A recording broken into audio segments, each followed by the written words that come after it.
Thanks, Parvati.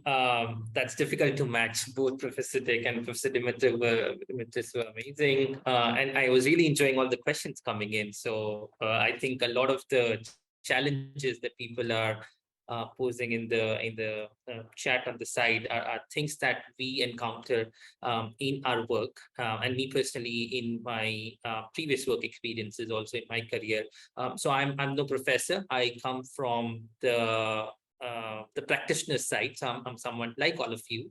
I've got experience in building, designing data teams. I have had experience with working on the ground in specific sectors around water, health, gender issues, climate change. So looking at data from all of these perspectives and thinking about building new talent, retaining talent, what are the challenges in terms of supporting data talent in any team in terms of solving problems. So that's where that's a perspective I bring in. But let me share my slides and get started. Thank you so much to the Better World team for inviting me. And I hope all of you enjoy the presentation. Yeah, so my remarks are going to be focused on thinking about building the field of data for social impact. That is what Data.org is set up to do. As Parvati said, we have launched the Workforce Wanted report earlier this year, and I'll do a deep dive on some of the findings, some of the insights from that report, which will not be as technical as some of the earlier conversations today, but hopefully gives you a lay of the land and allows all of you to position your work within the nonprofits that you're working in the larger context of the sectoral insights and how things are moving globally, right? So with that said, I'll keep the talking about Data.org and myself to a minimum. Let me move to the next slide. Data.org's vision is for a world where people everywhere can use data science to solve society's greatest challenges and improve lives all around the globe. And with this one line, you can see from what Parvati shared earlier about APW's vision and work, there's a lot of synergy, and that's where these conversations started a few months back, actually. And we are very grateful for sort of this partnership culminating into what the form that it has today with the Analytics for Better World Academy, with the fellowship, and would really love to see sort of how we can work together, even beyond this in a larger context. So with this vision, we do all of our work, but the focus, as I said, I want to put on the Workforce Wanted report. And this is really a place where about a year back, we started thinking about who are the training providers, right? What data talent is being created in the world? What sort of data science programs exist, especially focusing on social impact, right? And as you could see from the previous two presentations, there isn't a whole lot happening around the world in terms of the DSI space, the data for social impact space. I'm very careful not using specifically data science for social impact, and I'm trying to use data for social impact, precisely going back to some of the questions that were being posed in the chat with regards to and what Parvati also mentioned earlier with regards to whether everyone needs data science itself, right? So it could be at the various stages in the data's life cycle. It could be around data collection. It could be issues around data analytics, data visualization, data sharing, data communication. And so when we talk about the 1 million number that Parvati mentioned, it is really for us, people engaging with data at different levels in different forms throughout the value chain or the data life cycle. So when we started looking around and we were trying to do a landscape of what exists out there in the world, we didn't find much. So there were programs that were focused on data science. There were programs focused on data for industry, but there was very limited literature. There were very few programs on data for social impact. And that's where we thought we needed to do a deep dive. We needed to see how do we come together in thinking about what are the themes that are emerging from these far and few examples that we're seeing. So with that, we have this report. I'll be happy to share the link that is down there on this slide in the chat later. The idea was that, can we look at what exists? Can we create some narratives around whatever is found in other sectors, right? So we realized that we are in a very nascent space. We are in the field building stage, and there were other fields that were built a few years back, a few decades back in other areas, right? So for example, climate was an area that was nascent a couple of decades back. Data science itself was an area that was nascent that a couple of decades back, right? So these are the things that we have seen the sectors being built, and that's where we said, how do we build the sector for TSI? So we reviewed 200 data talent initiatives. Not all of them were focused on data for social impact. As I said, we did a literature review of 90 plus reports and papers, articles, etc. We talked to 30 plus experts. And what I'm going to share today in terms of what we distilled out of that and the recommendations that came out of that for not just all of you, but also the people who are looking at field building within your organizations. These are some recommendations that I'll share during this presentation. Before we get into that, I think it's important for all of us to understand the taxonomy of data skills, right? There is again, it's a fragmented space. So there is very different understanding of what a data scientist is, a data engineer is, a data analyst is. And oftentimes we see that even in job descriptions being put out, especially in the nonprofit world, people mix up these terms, right? And that's why the skills that are specific to each of those kind of roles are also very different, right? A data collection officer, for example, does not need to have AIML skills, right? So there are basic data skills, there are intermediate data skills, and there are advanced data skills, as you can see on the screen. And I think the program that all of you are going through with APW through this fellowship, where you're going to be looking at Python, SQL, some other analytic techniques, would be somewhere in between intermediate and advanced, right? And maybe a mixture of these two. So depending on what are the kinds of roles then you are going back to, you'll see how it fits all together. But let me look at the labor market dynamics for the DSI space, especially for talent, right? So what is the problem that we're looking at? We're looking at the problem of limited DSI professionals or data for social impact professionals in the world out there, especially in developing contexts. So very few in LMICs, low and middle income countries. And let's look at the supply side challenges and the demand side challenges. So on the supply side, we're talking about inadequate or insufficient supply of talent. And why is that, right? So we're saying that there is a low quantity. So there are enough number of data professionals out there. There's a lower quality. So there is a gap in the skills that are being learned at universities or traditional forms of academic learning or even online learning these days. We're seeing that there are issues with regards to the relevance. So people often coming out of these programs may not necessarily have the right job linkages. The expectation of the industry, or in our case, the nonprofit world, may be very different from what are the specific skills learned. And then there's a problem with the representation. So the diversity, inclusion, accessibility, and equity aspects are not being sort of dealt with in an intentional manner. And that has huge challenges. So I come to IDEA.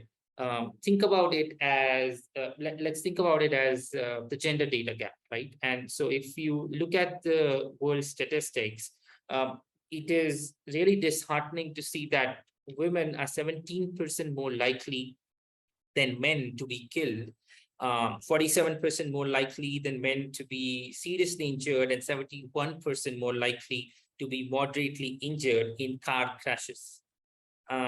And one would really think about, why is that true? So the real reason is, and in parts, this is because when you do car crash tests, you use dummies that are modeled on the male anatomy. And this is such a bizarre sort of statistic and fact that in a world where 50% women exist, we are not able to sort of save lives equally for men and women. Another statistic that I was looking at talked about how about heart disease and how the survival rate for women are way worse than men in heart diseases, right? So women are often misdiagnosed. In fact, they're misdiagnosed for up to about 50% often than men for heart diseases. And so all of these factors really talk about the gender data, and that exists because oftentimes in STEM programs, in data science programs, in data science teams, you do not see women representation in those groups, right? So that was the point I was trying to make. And then this is similar with regards to sort of thinking about caste in India or probably race in the United States, etc. And that's why the representation is important in any given team, in any interdisciplinary team. Coming to the demand side challenges, these are really talking about awareness, absorptive capacity, and utilization and retention. So awareness is around thinking of how aware are nonprofits or social impact organizations of where their data needs lie, or what sort of data talent do they really need, and we'll be able to have an update for. As an example, 50% of SIOs are not fully aware of data impacting their work, right? So a lot of the demand in the social impact space is latent, so to speak. Really thinking about the second point on absorptive capacity, it is about these non-profits capacities in terms of financing, in terms of infrastructure, in terms of human resources, right from collecting the data, storing the data safely, ensuring the data governance is properly handled, and then supporting the data talent with regards to what all they need to do their work. And the third point is really around utilization and retention, right? So once people are hired, are they being utilized to the right skill set? Do they have the right data access to be utilizing their skills? And can they be retained to really give them meaningful work? So those are the challenges that we're looking at. And then obviously a bunch of ecosystem challenges in terms of limited visibility over supply and demand, limited use cases available. It's a nascent market. There aren't many job linkages, and there are issues with data governance, data culture, etc. So from this report, we realize that there is a potential for shaping and supporting a pool of 3.5 million data professionals. And the term data professional includes all the people engaging with data at different levels, as I said earlier, within the social impact space. And this number is really looking at low and middle income countries. This is not a number that is a projected growth for business as usual. This really is a number in case we are able to stimulate the sector, stimulate the ecosystem to be able to unlock the latent demand that I was talking about earlier, right? So this is an optimistic number. This is a number that shows our full potential. And that's something I would really hope that we are able to reach to. And in order to do that, in order to unlock the DSI professional space, we feel that there are 4 pathways that we are able to look at to advance the DSI talent. These are the 4 pathways on the slide here: new talent, existing talent, transitional talent, and leadership. And let me take a minute to explain each of them. So new talent is talent coming out from undergraduate or graduate programs, more traditional programs or non-traditional programs, and getting into the workforce for the first time. And they are interested in sort of having data science and social impact focus. And that's a talent that needs to be attracted to the sector. There's existing social sector talent that is looking at non-profit staff.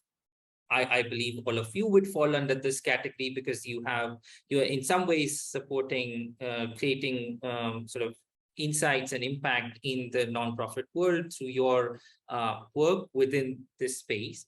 Transitional talent is looking at people who are data science or data experts in the for-profit world, maybe working with private companies, etc. How do we give them a social impact bend and then get their skill set to support the nonprofit world? This could be either helping them transition fully to the nonprofit side or leveraging their skill set in creating more opportunities for people in the social impact side. And then leadership is really about the CXOs of SIOs, also the board members, also head of analytics and others who are really senior executives who can make a difference in terms of what sort of talent needs to be hired, who needs to be hired, what are the capabilities required, what sort of data culture to create within the organization. So those are the kinds of pathways that we are focusing on at Data.org. And I'm very happy to see that ABW's fellowship is also aligned in this mission with some of this work. But let me share the 7 recommendations that came out of this work for us and for the sector as a whole. A lot of you might hopefully find resonance with this work. So it is a nascent space. So the first recommendation for all of us is to be able to experiment early and evaluate often, fail fast. That mantra sticks here well. The second one is about prioritizing IDEA, as mentioned here, and intersectionality. So being really intentional about how do we get representation for sort of within teams, within the data that we are using, within the algorithms to reduce bias. The third is around recognizing the interdisciplinary nature for data for social impact, right? So this is talking about data for social impact really needs both data science and the social impact mindset. These are problems that are multidimensional. They're not sort of just a gender problem or a climate change problem or a health problem. Everything is interconnected. The fourth one is around moving from individuals to ecosystem. So instead of just training individuals, we need to start moving towards thinking about how do we train individuals and how can they go back to their teams and support their teams, maybe train other people in their teams? How can they help their organizations become data-driven? And overall with organizations, then looking at sectoral and ecosystem level impact, that's the chain that we're thinking about. Oftentimes when we do leadership training, you might also want to think about not just training just the CEO of an organization, but maybe training the CXO staff, right? So there are models where 3 or 4 people from senior leadership are trained together, and then you're trying to create mindset shift in all of them at that stage. Something that all of you may want to consider is what you learned through this program. You might want to go and see ways in which you can share with your teammates who might be interested in this work, or have some of this work, while all may not be relevant, some of this work be shared with people in your extended ecosystem to get other people also motivated on this journey. The fifth one is around investing in applied learning and stronger links to the professional placement and advancement.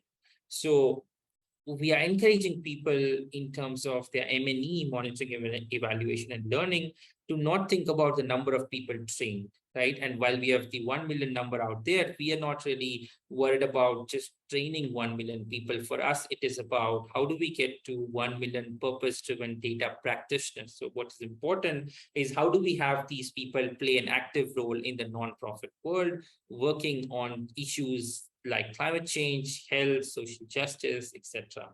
The sixth one is about coordinating complementary efforts, because the space is still very fragmented. People are engaging in silos. So that's why, again, I'm very happy for ABW and Data.org coming together in some ways to be able to have the ethos of sharing, ethos of open sourcing stuff, ethos of not keeping things within their smaller ecosystems and be able to opening up stuff is really great, where we need to coordinate and build on each other's efforts. The seventh one is around continuously investing in more and better visibility through data, so that we are able to make a case to the world around some of these issues. But at data.org, we don't like to stop at sharing reports and coming out with these things. We want to see how do we get into tangible action. So what next, right? What is coming from this? As Parvati mentioned, our goal is to get to the 1 million purpose-driven data professionals, data practitioners, and these 4 pathways that we have identified are what we'll be using to get to them. But to let you know a couple of things, at this stage, we've started with a workforce wanted video series. So we realized awareness was a problem. There's limited awareness in the sector. We'll get to the sector in helping people by coming out with the examples. We are also hosting a set of talent pathway workshop series for the ecosystem players.